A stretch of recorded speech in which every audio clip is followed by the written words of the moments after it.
Hello and welcome back to another Gloo tutorial. The next tag we're going to look at is the Global Dynamics tag.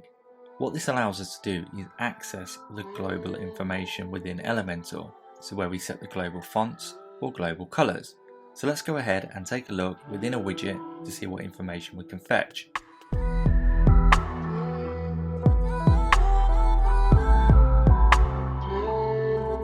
So let's use the heading widget. So if we use the dynamic tag and if we scroll down to find global colors and global fonts, if we select global colors and click on global colors, as you can see, we can choose either primary, secondary, text, accent or glue blue.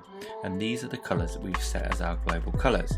Now if we select one of these, it'll return back the hex code. And what we can actually do is remove the pound or hash sign and just return back the code without that symbol. So let's take a look at the global fonts. So again, if we select dynamic tags and take a look at global fonts, click on global fonts, and again, if we click on style, we can either select primary, secondary, text or accent. So let's click on primary, and this returns back the font family that's assigned to the primary option. Now there are some further options: responsive, return value and fullback family. Now these are actually best utilized when in conjunction with one of the other Gloo extensions. Now let's go and take a look at that now.